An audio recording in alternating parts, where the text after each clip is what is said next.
These are the world's smallest apartments. They are only 16 square feet in size, and they are known as coffin homes. Inside, it's impossible to stand up or even stretch your arms. Some aren't even wider than the residents' shoulders or longer than their body. Despite this, these coffins are utilized as a living room, a kitchen, and a bedroom at the same time.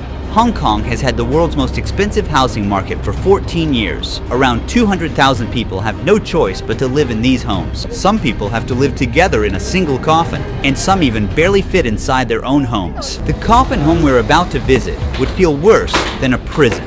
But first, let's peel back the walls. Now we're faced with dozens of people packed like sardines. An 800 square foot apartment is divided into 30 coffin-sized units. These homes lack windows for fresh air or even sunlight, and inside each claustrophobic closet is a person silently battling depression and anxiety. 26 people live here, and the smell is overwhelming. The corridor is so narrow that they use the ladder as a shoe rack.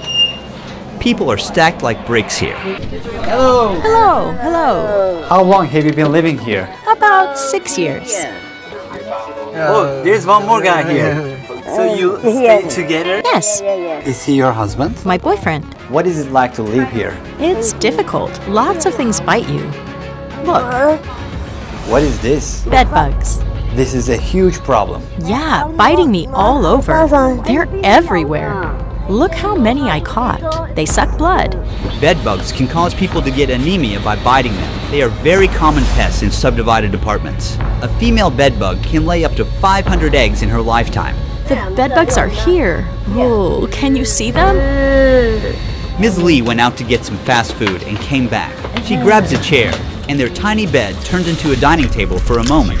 In these homes, the internet is almost as important as electricity and water. For most residents, their cell phones are all they have in terms of entertainment. What is your job? I'm a part-time cleaner. How much do you earn per month? $650 US. How much is the rent for your unit? $320 US per month. So half of your income goes to this 16 square feet unit. I don't have anywhere else to live. You have to do everything inside that coffin.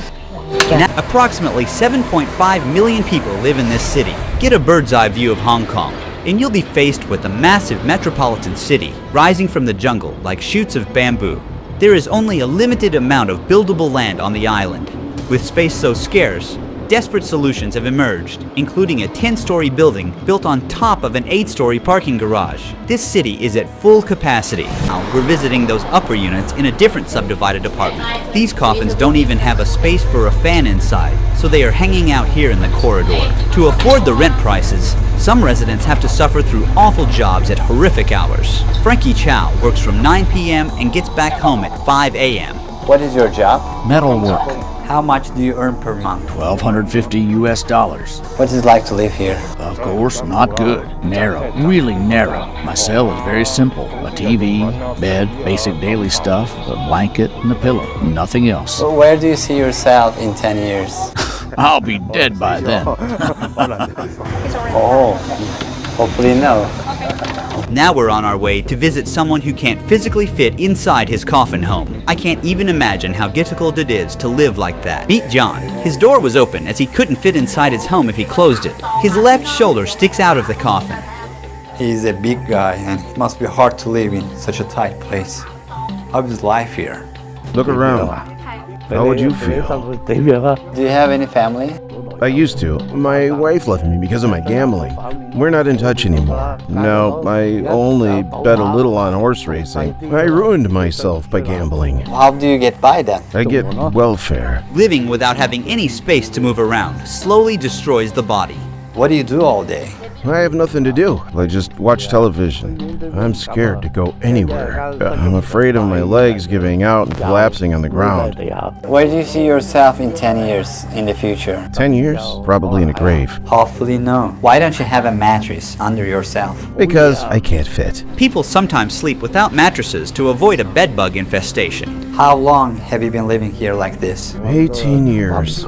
Many never get to leave. In this concrete jungle, a minimum wage worker would need to save for 1,000 years to buy a 3-bedroom apartment. Have you applied for government public housing? I just applied. I'll need to wait for a long time to get a home. Most people wait more than 10 years just to access government housing with lower rent. And even that isn't free. For many of them, the wait list feels like a life sentence. Now, let's say you didn't want to live in a coffin and wanted to have the comfort of standing up in your home. We went to a rental office to show you how much this luxury really costs. We're in one of the average neighborhoods in Hong Kong. Let's say that you save some money and you want to buy a home. This is one of the cheapest options that you have here. This has only one room and it will cost you more than $1 million. It's a very, very small area. Let's say that you decided to rent. This single bedroom apartment will cost you around $4,000 per month. And later, you'll see that even owning a grave here is harder than owning a home. In Hong Kong, wealth creates a massive gap between two worlds. Just 75 people own 10% of the country's fortune. So while the ultra-rich cruise around the world in their luxury cars and live in massive houses, the lowest income bracket doesn't even get space to breathe. Though life expectancy here is one of the highest in the world at 84, many people still have to do back-breaking work, even after retirement, just to afford sky-high housing costs, or they can't survive. That's why elderly people can be seen collecting cardboard on the streets. As soon as I came to this new apartment, I got hit by warm and musty air.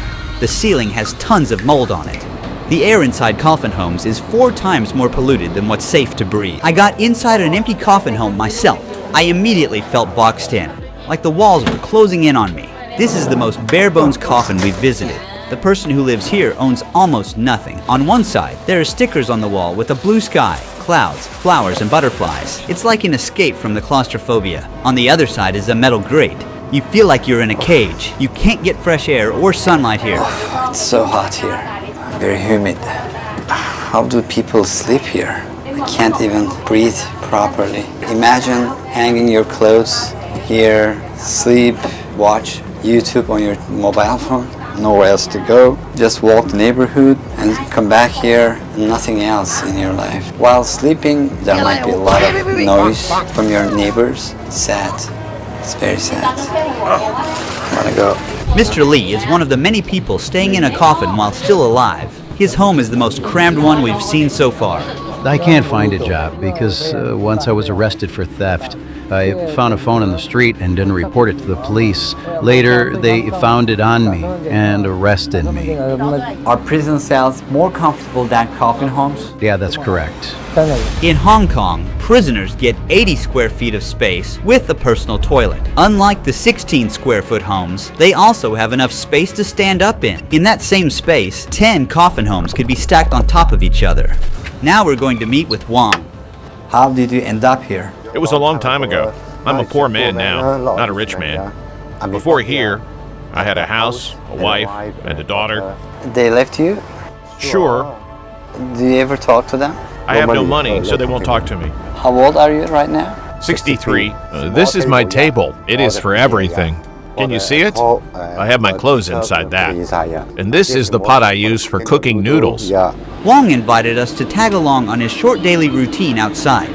First, he took us to his temple. Despite the temple being closed, Wang insisted on praying at the gates. Despite all the hardships he encounters, he's still thankful for what he has. Along the way, he stopped at the market stall and bought some fruit with the little money he had. Then he went to the restaurant that he had coupons for. The restaurant serves a variety of dishes with a side of rice. They're usually very high in sodium and fats. He felt embarrassed about using meal vouchers, so he preferred to eat at home. The first thing he does is put his groceries into a fridge shared with more than 20 people.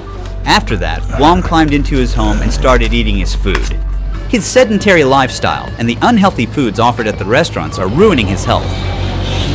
Look, I have high blood pressure. Having such high blood pressure can increase the risk of heart complications. However, the cemetery you're about to see shows you that even death is not an escape here. Every day is the same here. Finish the lunch and watch videos. This is for lunch and dinner.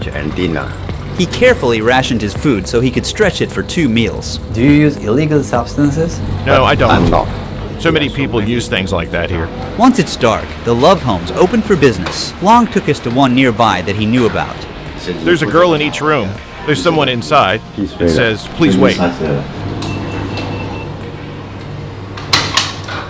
May I ask the price?